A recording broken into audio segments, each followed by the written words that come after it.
Հարգելի ներկաներ, ողջունում եմ Հայաստանի հանքարդյունաբերական ֆորում 2025-ի մասնակիցներին,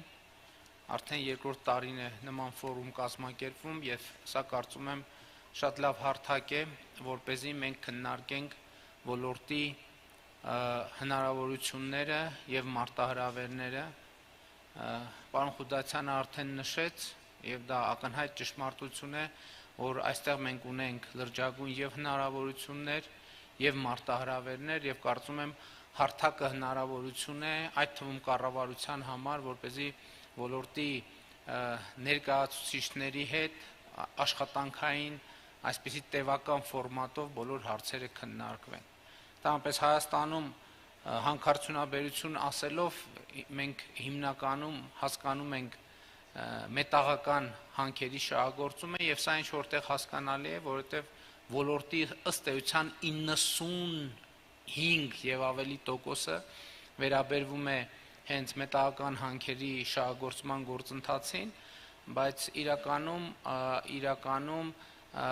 այս իրողության մեջ էլ խնդիրներ կան եւ պիտի ընդգծեմ, որ կառավարությունը այս համատեքստում շատ լրջագույն խնդիրների է բախվում, օրինակ ոչ մետաղական հանքերի շահագործման ոլորտում։ Մենք զարմանքով արձանագրեցինք, երբ որ Հայաստանում շինարարության տեմպերը ակտիվացան եւ նաեւ սուբվենցիոն ծրագրերը, կառավարության ուղիղ ներդրումները մարզերում, մենք օրինակ զարմանքով արձանագրեցինք, որ Հայաստանում քարի դեֆիցիտ կա։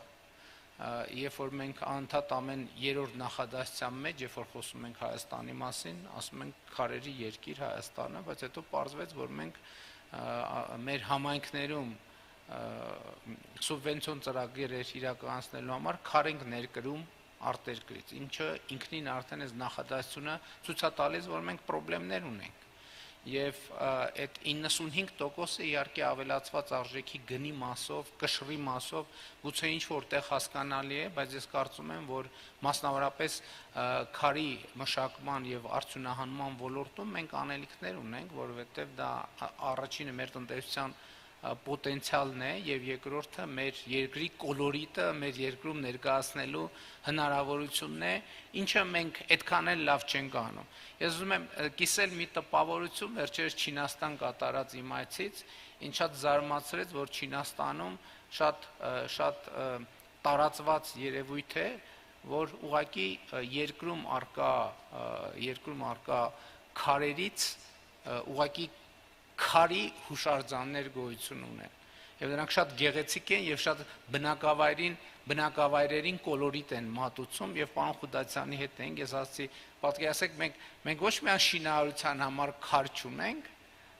մեր երկրում, չնայած քարի երկիր ենք, բայց մեր Հայաստանի 60%-ը երևի տուֆից է պատրաստված, բայց մենք տուֆին մեր հարգանքի տուրքը նորմալ չենք էլ մատուցում եւ տուֆի արձան կամ մոնումենտ չունենք նույնիսկ եւ որոշեցինք, որ անպայման առաջիկայում Արթիկ համայնքի հետ մենք այս բացը կլրացնենք եւ համայնքներում մենք սա նախ բնության հետ հաղորդակցվելու շատ կարևոր ձև է եւ նաեւ արժեվորելու եւ նաեւ մեր ուշադրությունը հրավիրելու եւ նաեւ մեր խոսույթները մեր իրականության հետ համապատասխանեցնելու, ել չեմ ասում, որ շինարարության ոլորտում իհարկե քարի ներկրումը շատ տարածված երևույթ է, ես չեմ ասում, որ Հայաստան քար պետքա չներկրվի, որովհետեւ տարբեր պահանջներ կան, տարբեր պահանջարկներ կան, ես խոսում եմ նրա մասին, որ այնինչ ակնհայտորեն մենք նկատի ենք ունեցել, որ պետք է Հայաստանի տնտեսությունը զարգանա բյուջեի ներդրումներով, միշտ չի, հետո ենք պարզել, որ դա իրականում ներմուծման վրա է օգտագործվում։ Այս համատեքստում ես շատ կարևորում եմ նաև ոլորտի թափանցիկությունը եւ իհարկե ոլորտի պրոֆեսիոնալությունը, որովհետեւ նույն քարի ոլորտում ամենատարբեր պատճառներ կան, թե ինչու ենք մենք այսպիսի իրավիճակում։ Այդ պատճառներից մեկը ոչ թափանցիկությունն է եւ այդտեղ գիտելիքի վրա ներդրումների քչությունը, սակավությունը կամ բացակայությունը եւ սրան մենք պետք է հատուկ ուշադրություն դարձնենք։ Մենք հսկայական խնդիրներ ունենք ավազի արդյունաբերության ոլորտում, որովհետև այս այն ոլորտներից է, որ թափանցիկության լրջագույն խնդիր կա, եւ մենք այդ խնդիրները լուծելու դժվարություններ ունենք, այդ թվում այն պատճառով, երբ որ մենք վճռական քայլերի գնալու տրամադրվածություն ենք ունենում, շինարարության այս ծավալների պատճառով շատ արագ մենք ճնշում ենք զգում շինարարության ոլորտից, որովհետև պարզվում է, որ եթե ամեն ինչ ստանդարտի մեջ տեղավորենք, պարզապես այս գոնե ինչ որ մի բավականին երկար ժամանակ Հայաստանում շինարարությունը կանգնի, որովհետև հենց ավազի ոլորտում ահռելի ստվեր կա, ընդ որում ստվեր, որը ամեն օր մեր փողոցներով եւ մայրուղիներով երթևեկում են, բայց մենք այդ ստվերին հետ առնչվելու ձևերը չեն գտել եւ սա լրջագույն մարտահրավեր է։ Էլ չեմ ասում, որ մենք ստեղ պետական անվտանգության երևույթներ տարածքային ամբողջականության խախտման խնդիրների հետ ենք առաջվում, եւ որ պարզվում է Արաքս գետից մենք ավազ արդյունահանելով մեր երկրի տարածքն ենք կրճատում, ոչ թե մենք, այլ նրանք, ովքեր դա անում են, եւ մենք այստեղ էֆեկտիվ հակազդման մեխանիզմներ շատ չունենք։ Ընդհանուր առմամբ ես կարծում եմ, որ ոլորտի մեծագույն խնդիրներից մեկը ոլորտի իմիջն է։ Օբյեկտիվ եւ սուբյեկտիվ պատճառներով այստեղ բազմաթիվ հարցեր են կուտակվել, եւ ես կխնդրեի ֆորումի մասնակիցներին անպայման ուշադրություն դարձնել այս խնդրի վրա։ Պետք է խոստովանել, որ հանքարդյունաբերության ոլորտի շուրջ ահագին նեգատիվ կա կուտակված, եւ մենք պետք է հասկանանք այդ նեգատիվի պատճառները, չնայած այս ընթացքում հասկացել ենք նաեւ որոշակիորեն նեգատիվի պատճառները, որտեղ ակնհայտ է, որ ընդերքը պատկանում է պետությանը եւ ժողովրդին, խնդրեմը այստեղ այն է, որ Հայաստանի հանրային գիտակցության մեջ այս ընկալումը, որ ընդերքը պատկանում է ժողովրդին եւ պետությանը, այդքան էլ ճշմարտացի չի թվացել եւ ժամանակն է, որ մենք այս խնդրի վրա աշխատենք եւ մենք այս խնդրի վրա աշխատում ենք։ Ես ուզում եմ ուշադրություն հրավիրել միայն այն հանգամանքին, որ հիմա Հայաստանի կառավարությունը եւ իդեմս կառավարության նաեւ ժողովուրդը ըստ էության մասնաբաժին ունի Զանգեզուրի պղնձամոլիբդենային կոմբինատում, մասնաբաժին ունի Ամուսարի հանքում եւ սա շատ կարեւոր է։ Էլ ուզում եմ ընդգծել նաեւ, որ մենք բյուջետային համակարգի մասին օրենքում շատ կարեւոր փոփոխություն արեցինք ազդակիր համայնքներին հանքարդյունաբերության ոլորտի ռոյալթիներից 2% մասհանման մասին։ Սա ինչ որտեղ կարող է սիմվոլիկ թվալ, բայց կարևորը մեխանիզմի ներդրումն է, որովհետև այդ մեխանիզմը հնդածս ինքը նաև կզարգանա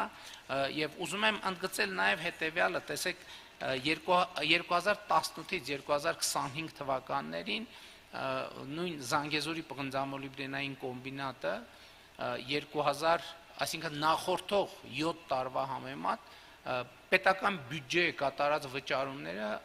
ավելացել են շուրջ 148%, այսինքն կրկնակիից ավելացել են։ Սա նաև այստեղ խնդիրը միայն այն չէ, որ հասկանում եք, որ կառավարությունը պետական բյուջե եւ Զանգեզուրի պղնձամոլիբդենային կոմբինատը պետական բյուջեի եկամուտները ավելացնում են։ Սա շատ կարեւոր է մարդկանց մոտ այդ գիտակցումը կենթանացնելու եւ սերմանելու համար, որ ընդերքը ժողովրդին է եւ ժողովուրդը եւ պետությունը ավելի մեծ օգուտներ է ստանում այդտեղից։ Ի վերջո այդ վճարումները դառնում են ճանապարհներ, այդ վճարումները դառնում են դպրոցներ, այդ վճարումները դառնում են մանկապարտեզներ, այդ վճարումները դառնում են անվտանգություն եւ այլն եւ այսպես շարունակ, եւ ես շատ կարեւոր եմ համարում այս հանգամանքը Եվ ուզում եմ ընդգծել նաև, որ մենք 2018 թվականից շատ քննարկում ենք, առայժմ ավելի շատ քննարկում ենք մեր հանքարդյունաբերության համապատասխանությունը լավագույն միջազգային բնապահպանական ստանդարտներին։ Էս էլ է խնդիր, որ մենք իհարկե չեմ կարող ասել, թե ոչինչ չենք արել այս ընթացքում, բայց նաև հաստատված ավանդույթները կամ մշակույթը փոխելը հեշտ գործ չի։ Մենք պետք է սա հասկանանք, բայց մյուս կողմից պետք է նաև առերեսվենք այն խնդրի հետ, որ սա առաջնահերթություն է։ որովհետև շրջակա միջավայրի նկատմամբ հոգսը շատ էական է, մանավանդ հիմա, մանավանդ այս շրջանում, մանավանդ սիմվոլիկ առումով, երբ մյուս տարի Հայաստանը հյուրընկալելու է կենսաբազմազանության COP17 համաշխարհային գագաթնաժողովը, եւ ես կարծում եմ, որ եւ հույս ունեմ, որ ֆորումի օրակարգում, որ ինչպես հասկացա ամենամյա է լինելու, այս հարցերը նույնպես կընդգրկվեն։ Եվ իմիջի առումով ես շատ կարևոր եմ համարում նաև, որ մենք ի վերջո արձանագրենք մի կարևոր հանգամանք, որը մեր հանրային ուշադրությունից դուրս է մնում, որտեղ հանքարդյունաբերությունը գիտելիքահեն ոլորտ է։ Եվ երբեմն մենք այս ակնհայտ փաստը չենք նկատում, որովհետև հանքարդյունաբերությունը, առավել ևս արդյունավետ հանքարդյունաբերությունը ինքը պահանջում է բարձր որակի մասնագետներ, ընդ որում ոչ մի ուղղության, բազմաթիվ ուղղություններով բարձր որակի մասնագետներ, ընդ որում բարձր որակի ինժեներներ, քիմիկոսներ, գեոդեզիստներ, երկրաբաններ եւ այլն եւ այդպես շարունակ։ Ես նկատի ունեմ հանքարդյունաբերությունը կրթության լոկոմոտիվ է, հանքարդյունաբերությունը նաեւ տնտեսության լոկոմոտիվ է, որովհետեւ հանքը շահագործելու համար բազմաթիվ այլ տնտեսվարողներ են աշխատում եւ բազմաթիվ այլ գործունեության ձևեր են զարգանում։ Եվ ես պարզապես ուզում եմ, որ մենք նաև ուշադրություն հրավիրենք այս փաստի վրա, որ հանքարդյունաբերությունը Հայաստանի ներսում մարդկանց մասնագիտական կարիերա անելու շատ մեծ եւ շատ լավ հնարավորություններ է տալիս, եւ ինչքան մենք բարձրացնենք մեր հանքարդյունաբերության ստանդարտը, այնքան ավելի կմեծանա բարձր որակավորման մասնագետները։ Բայց ես նկատի ունեմ ոլորտում նաև բարձր որակավորման արհեստավորների մեծ պահանջարկ կա, բարձր որակավորման բանվորական ուժի, որակավորված բանվորական ուժի մեծ պահանջարկ կա եւ այլն եւ այդպես շարունակ։ Եվ ուզում եմ ընդգծել հանքարդյունաբերության սոցիալական կողմը նույնպես, որտեղ մարդիկ կարող են իրենց աշխատանքով բարեկեցության ավելի բարձր մակարդակ ապահովել եւ այս իմաստով ես շատ կարևորում եմ հանքարդյունաբերության ոլորտի շուրջ խոսակցությունը եւ երկխոսությունը։ Ես համոզված եմ, այդպես էլ կա, խոսակցությունը պետք է լինի ինչ անել, որպեսզի մեր երկրում հանքարդյունաբերությունը համապատասխանի ավելի բարձր ստանդարտների։ Նույն թեկուզ միավոր հանքանյութից մետաղի կամ օգտակար նյութի կորզման տոկոսի հետ կապված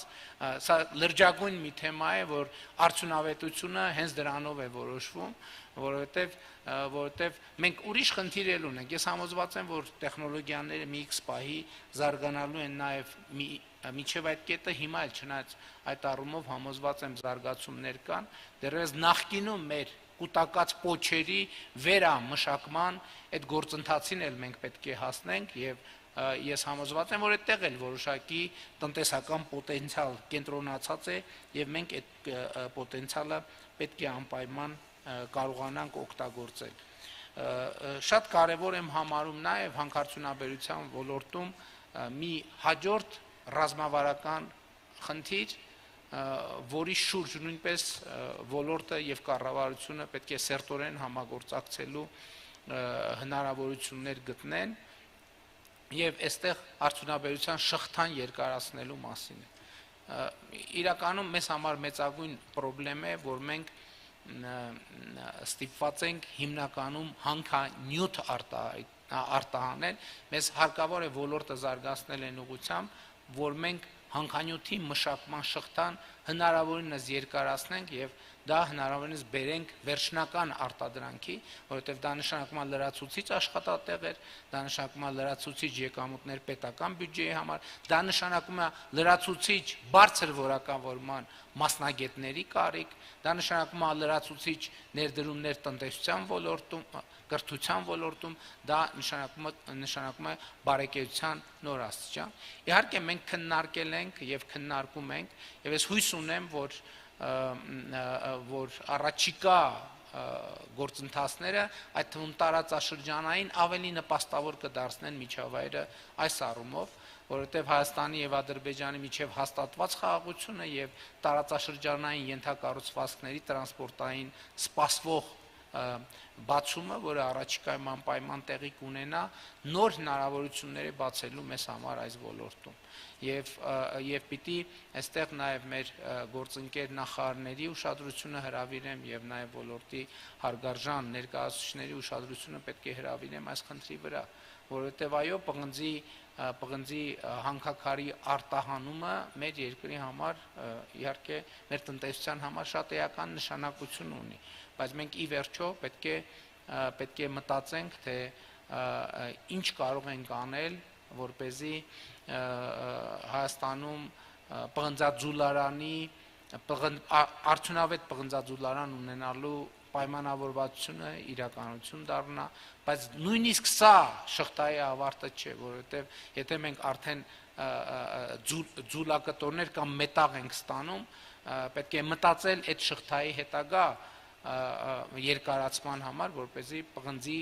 արտադրանքը կամ այն արտադրանքները, որի մեջ պղնձը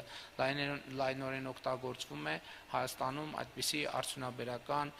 պլատֆորմներ եւ ներդրումներ նույնպես լինեն, նույնը վերաբերում է ոսկուն եւ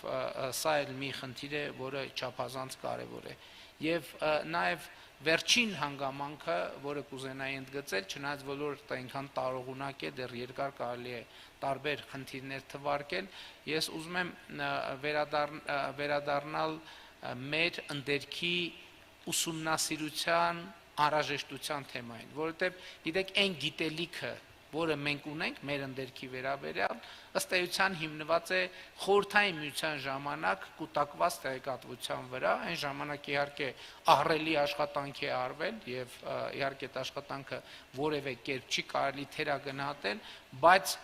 ընդերքի ուսումնասիրության տեխնոլոգիաները նույնպես փոխվել են եւ հիմա շատ ավելի արդյունավետ տեխնոլոգիաներ կան եւ այստեղ էլ մենք մեր միջազգային գործընկերների հետ պետք է քննարկենք Հայաստանի տարածքում օգտակար հանածոների պաշարների հայտնաբերման, ուսումնասիրման նոր շրջափուլ սկսելու հարցը, ել չեմ ասում, որ հիմա ճիշտ է, պղնձի մասին խոսվեց, ոսկու մասին խոսվեց, ավանդական ուղղություններ, որ մարդկությունը հազարամյակներ այդ գործով զբաղվում է, բայց հիմա նոր ոլորտներ են բացվում, այդ թվում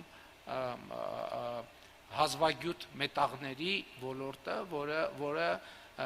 որը շատ մեծ տեմպերով զարգանում է կամ առնվազն շատ մեծ տեմպերով հետաքրքրությունն է աճում, այստեղ ծավալների առումով, ֆիզիկական ծավալների առումով գուցե թե մեծ չի կամ մեծ չի կարող լինել կամ մեծ չի լինի արդյունահանումը, բայց պահանջարկը եւ տեխնոլոգիական արտադրանքում դրանց անհրաժեշտությունը ակնհայտ է դարձնում, որ այստեղ էլ լրջագույն ներդրումների պոտենցիալ կա եւ կարծես թե բոլոր նախնական գնահատականները վկայում են այն մասին, որ Հայաստանի Հանրապետությունում այս առումով հսկայական անելիք կա։ Հարգելի գործընկերներ, իսկապես ես շատ կարևորում եմ այս ձևաչափը, որովհետև տեսեք, այն ինչ որ ես ոչ մասնագիտական գիտելիքով եւ տպավորություններով ներկայացրեցի, դա արդեն հսկայական ծավալի աշխատանք է, պատկերացրեք, այստեղ էս ամեն ինչի մասին խոսի ոլորտի փորձագետը, այդ կնշանակի, որ այս ձևաչափերով, նկատի ունեմ քննարկումների ձևաչափում շատ երկար օրակարգ կա, շատ մեծ օրակարգ կա, եւ ես ուզում եմ հավատալ, որ հանքարդյունաբերության ֆորումը կդառնա այն պլատֆորմներից մեկը, ով ոլորտի համար, հանրության համար եւ կառավարության համար կգեներացնի այս հարցերի պատասխանները, որովհետեւ այդ հարցերին հնարավորինս ճշգրիտ պատասխան տալը եւ հնարավորինս ճշգրիտ եւ արդյունավետ լուծումներ առաջարկելը, այդ նշանակում է Հայաստանի զարգացման տարբեր մակարդակներ, այսինքն այս ձևակերպված հարցերի պատասխանների պրոֆեսիոնալիզմից, ճշգրտությունից ու արդյունավետությունից եւ այդ պատասխանների կիրառման եւ ներդրման արդյունավետությունից կախված է թե Հայաստանը զարգացման ինչ մակարդակ ունի։ Ուշադրություն եմ հրավիրում ոչ միայն հանքարդյունաբերությունը, այլև ընդհանրապես Հայաստանի Հանրապետությունը որպես պետություն, սկսած կրթությունից, շարունակած տնտեսությամբ, շարունակած հանրային հարաբերություններով, շարունակած շրջակա միջավայրի նկատմամբ ունեցած վերաբերմունքով եւ այլն եւ այսպես շարունակ։ Ես պետք է նաեւ մի խոստովանություն անեմ, որովհետեւ տենց հեղափոխությունը ինքը ունի իր տրամադրությունը, իր էներգիան, իր տեմպը 2018 թվականի ժողովրդական ոչ բռնի թավշյա հեղափոխությունից հետո իհարկե մեր տրամադրությունն ու տրամադրվածությունն այն էր, որ մենք այստեղ շատ արագ արդյունքների պետք է հասնենք, նույն շրջակա միջավայրի ստանդարտների բերումով, բայց ժամանակի հետ ակնհայտ է դառնում, որ կան տեղեր, որ արագ արդյունքի հասնելը պարզապես հնարավոր չի, ուղղակի հնարավոր չի, եթե ամբողջ հանրապետությունը գործը թողնի եւ զբաղվի միայն դրանով, միևնույնն է արագ արդյունքի հասնել հնարավոր չի եւ այդ թվում այստեղ է, որ ես ուզում եմ